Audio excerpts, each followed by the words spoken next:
Hi, my name is Hogan Informative. This is for the Republic Tournament for 2020. If you need to pause the video, pause it now. I will begin in 5, 4, 3, 2, 1. Mascots, they're the ultimate fan. No matter how bad a team is going, if a mascot just gets one win, one goal, they'll celebrate like they just won the Stanley Cup or Olympic gold medal. Yeah, we scored one goal. That's the entire job of an NHL mascot.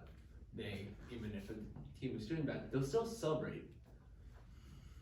In this presentation, I'll be talking about the history of the NHL mascots, the current mascots, and some funny stories about mascots. Our very first mascot is back in the ancient times of 1968, back when the pyramids were first being built.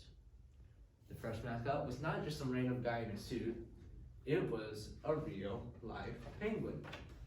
His name is Pete the Penguin.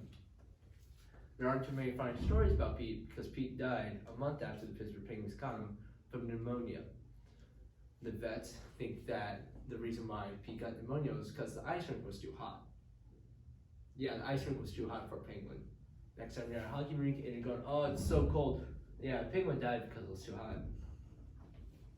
The next mascot is Slapshot, and he is the mascot for the Philadelphia Flyers. Since the picture's in black and white, you can't see it, but actually, Slapshot is all orange. Why did they make the Philadelphia Flyers mascot just an orange blob? The next mascot is Winger for the Detroit Red Wings. Winger is a red bird, and they're by the Red Wings. It's a good joke. Winger only appeared a few times in the 80s and not too many times recently. Our next mascot is Harvey the Hound. Harvey is currently the oldest mascot in the NHL. When we first see this picture, I know you think, wow, that dog has a ginormous tongue. I don't know why they gave Harvey the Hound a 9-foot tongue, but they did. Still has it. Our next mascot is actually older than Harvey the Hound. His name is Youppi. Youppi was in the NHL in 2005, but was originally made in 1978 for the Montreal Expos, which is a baseball team. Youppi got fired after an incident where he slept on the opposing team's dugout. And apparently the Canadians thought that this giant man with orange fur all over him is a reasonable expectation for a Canadian. This is what all Canadians look like. On this poster, we got current mascots. On this one, we have the live action mascots. And on this one, we got the cartoon mascots. I just want to name out a few honorable mentions for these mascots. The first one being Louie, who is the mascot of my favorite team, the St. Louis Blues. There aren't too many cool stories about Louie. He just deserves an honorable mention for being a part of my favorite team in the NHL.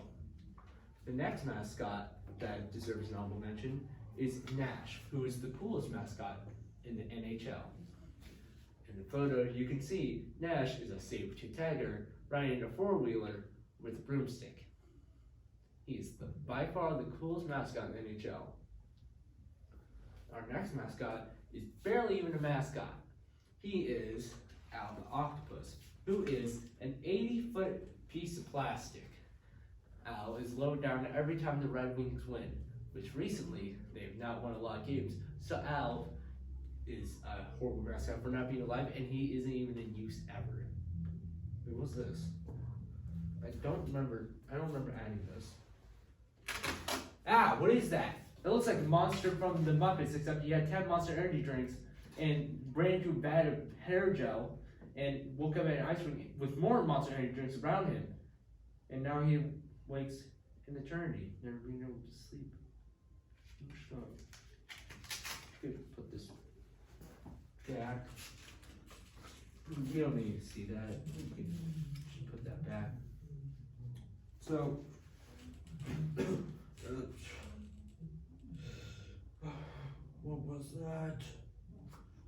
go into some funny stories for a little bit of a palate cleanser from that.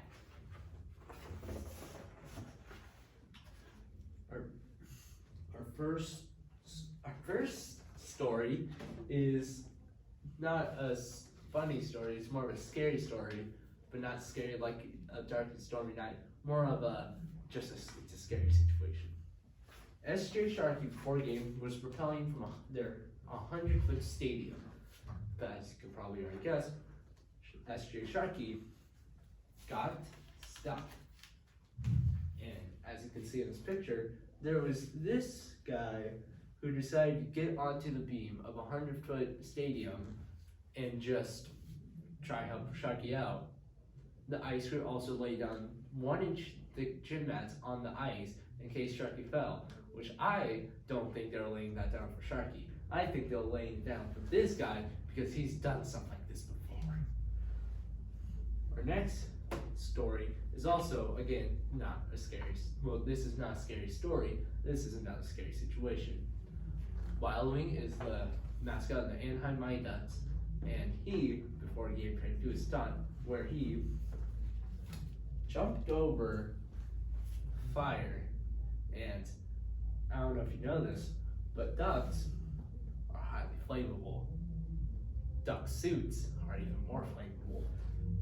Wild Wing is fine. There were no permanent injuries, just some first-degree burns, and the Wild Wing costume getting a little bit burnt, but the suit didn't catch on fire for too long. It stayed mostly fine. There were just a few burns.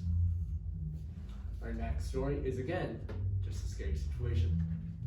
Niles was a mascot for the New York Islanders, but fans didn't really like him, especially one 9-year-old kid who ran up to Niles, punched and kicked him in the groin, prompting for Niles to go up to the kid in his streetwear and just go, "I know who you are, kid," prompting the kid to never talk to him again.